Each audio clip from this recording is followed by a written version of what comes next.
All right, you guys, today what we're going to be talking about is free fall. Okay, so free fall refers to an object that is falling with only the force of gravity acting on it. So, for instance, if I take my highlighter and I just let it go, it is experiencing free fall because the only thing acting on it is gravity pulling it down. Interestingly enough, Galileo is actually the person who discovered free fall, and he concluded that if the effects of air resistance are neglected, which means that we don't take into account the fact that when something falls, there's technically air pushing back up on it, that every object's going to fall at the same rate. So my calculator and my highlighter weigh different amounts, they have different masses, but if air resistance were negligible, they would drop at the exact same rate. Okay? So that means that all objects in free fall have the exact same and a constant acceleration. So the same constant acceleration. Any object, one more time, regardless of size and mass, should fall at the exact same rate. So if I drop my highlighter and an elephant from the same height, they should drop at the same rate. Okay? So they would land at the same time if they were dropped from the same height in a vacuum. So when we say in a vacuum, that means like all the air has just been sucked right out, okay? So this was actually described as like with a feather and a hammer, and was actually tested in 1971 by a man on the moon. He took up a feather and a hammer. The moon is the closest we can get to really a vacuum that we have near us before we actually created the vacuums. So he took up a feather and he took up a hammer and he dropped them. And they did. They fell at the exact same time. They landed at the same time. It was perfect, okay? So an object in free fall is always going to have the same acceleration, and it's also always going to be accelerating, no matter what direction it's going in, no matter what its initial velocity is. So when I drop it, it's accelerating. Okay, when I throw it up and then it falls back down, it's still accelerating. The entire time it's accelerating at the same rate, and it never stops accelerating, okay? So let's jump into our first example, which is going to be a little bit more conceptual. It's called, does the separation change? What we have here is, imagine that you're dropping two drops from rest, one right after the other, okay? When the first rock has reached 4 meters, that's when you let go and drop the second rock. As the two rocks continue their free fall, we want to know if their separation increases, decreases, or stays the same. So it'd be like if I started dropping the pink one and then dropped the yellow one. So you see how they don't land at the same time when I drop one and then the other? Okay, so the first rock, all right, the very first rock that you drop, or the very first highlighter that you drop, will always have a greater velocity at any point along the way, all right? And that means it's going to cover more distance during any interval of time than the second rock does. So your separation is actually going to increase it with time, because every second that goes by, that rock is accelerated at the same rate, but it's going faster now, all right? Now, what that acceleration due to gravity is called is g, okay? A lowercase g. And that g is equal to 9.8 meters per second squared. However, when we're dropping something, does it fall up or does it fall down? It falls down, right? Which means that the acceleration of free fall, so our acceleration of free fall is actually going to be equal to negative g, which is going to be equal to negative 9.8 meters per second squared. So this is our acceleration in free fall. So that's to say, when I drop this, it's accelerating at negative 9.8 meters per second. When I throw it up and then it falls back down, the entire time it is accelerating at negative 9.8 meters per second. It never stops accelerating at negative 9.8 meters per second squared, okay? That's always its acceleration whenever it's in free fall. So about doing a cannonball, right? We still have some summer left, so we're gonna hang on to it with all that we can. Okay, so do the cannonball. A boy steps off the end of a 3-meter high diving board and drops to the water below. So he's on a diving board, and then there's some water down here, okay? So he's gonna step off. It's 3 meters. All right, and he's just walking off. He's not jumping off, he's just stepping off. Okay, we wanna know how much time does it take for him to reach the water? So we wanna know his time to reach the water. Okay, I left all this up here, and why I did that is because with free fall, it's really cool. We don't have to use new equations or anything like that. The only thing that's gonna change is, you know how previously everything we've done has been on the x-axis? We've been doing stuff horizontally. Now we're doing stuff vertically. So it's considered y when we talk about position, which means that when I write out my variables, I'm going to have y final, y initial, v final, v initial, a, and t. So now I'm using y's instead of x's. Well, we know that his initial y is 3 meters. And he's dropping down to the water, which he is 3 meters above. So his final position will be 0 meters because we're considering this water to be our 0 meters, okay? We know his initial velocity is he's just stepping off, so it's gonna be 0. And we know that his acceleration is that he's gonna be in free fall, which is 9.8 meters per second squared. And we are asked to find the time that it takes him from when he steps off to when he hits the water, okay? So when we do that, and we're looking for time, we need to find an equation that we can solve for time with, that we don't need this BF, because we weren't given it, we don't know what it is, okay? Now, if we want to pick an equation, which one's going to be the best? This one right up here, right? It has time, but it doesn't have final velocity. Now remember, when we write it, those x's are getting replaced with y's. So it's as simple as this. We're going to have y final is equal to y initial plus v naught t plus 1/2 a t squared. We know that our final position is 0. We know that our initial velocity is 0. So we have 0 equals y naught plus 1/2 a t squared.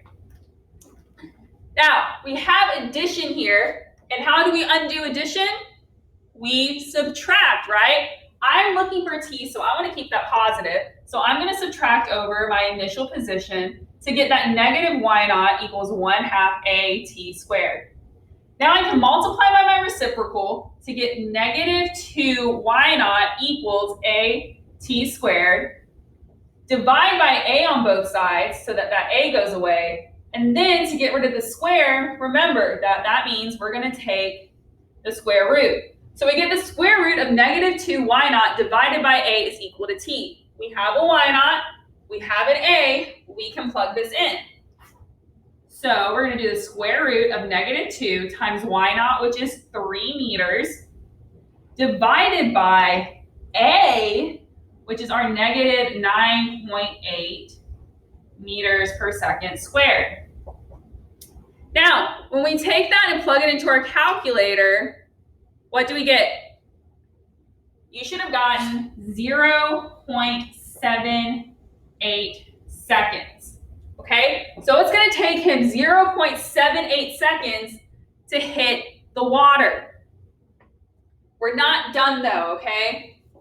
We didn't need the final velocity before in order to find the time, but now I sort of want to know how fast he was going when he hit the water. I want to know how fast that cannonball really was, okay? So we're going to look for that velocity of when he hits the water. We are in luck though, okay? Because after finding his time, we have absolutely everything except for that final velocity, which means that these are for the taking, man. We can pick whatever equation we want pretty much. I want to make my life as easy as possible though, so I'm going to go with VF equals V naught plus AT, because then I don't have to move anything around. So when we do this, we're already lucky one more time, because our V naught is 0, which means that his final velocity is going to be equal to that acceleration of negative g, which is negative 9.8 meters per second squared, times that time we just found of 0.78 seconds. Okay, so when we do negative 9.8 meters per second squared times 0.78 seconds, you should come out with negative 7.64 meters per second. And yes, we do want it to be negative. Why? Because remember, the sign on velocity, all it's telling us is a direction. Up would be positive, down is negative. And when he steps off, he isn't falling down into the water. So his velocity should be negative, okay? The last thing I want to talk about is how position and velocity are going to change differently in free fall, all right? So velocity is going to increase linearly with time. So this is referred to as a linear relationship. So if we double our time, we double our velocity, okay? Distance is going to increase with time squared. This is referred to as a parabolic relationship. So when you double the time, it actually is going to increase the distance by a factor of 4. So this sort of goes back to those problem sets we had been doing where it was talking about, well, you're slamming on your brakes. Is it a factor of 2 or a factor of 4 to you for your time or for your distance if you're doubling that speed that you're starting at? You guys remember those? Some of you really hated doing them. Okay? This is sort of the same idea. And how we know the distance increases with time squared, look at this. Remember that position versus time equation, that position time equation we just talked about? How t is squared, okay? And the velocity is linearly proportional VF with a regular t, okay? So if you forget, this is something that's always helped me. The position equation that solves specifically for position has a t squared, and then the final velocity equation, which is solving specifically for your final velocity, has a regular t in it. So my parabolic relationship, my linear relationship, all right? Now we just want to look at one more graph, and then I'm going to let you guys go. I told you that today would be short, all right? Okay, so with this graph on your notes on the PDF, there's numbers and all of that is great. It's representing a volcano exploding. But what I really want to talk to you about is how this is a position versus time graph, and this is showing that parabolic relationship, okay? So what's important to note about this is that we'll remember that the slope of the position versus time graph is what gives us velocity, right? So right here at the very top, we can see that our slope is 0, which means that our velocity is 0 meters per second. And you'll notice that is the height or the furthest that it gets. So if I were to take my highlighter and I were to throw it across we'll throw it up, this 0 is when it reaches the top right before it starts to fall back down, okay?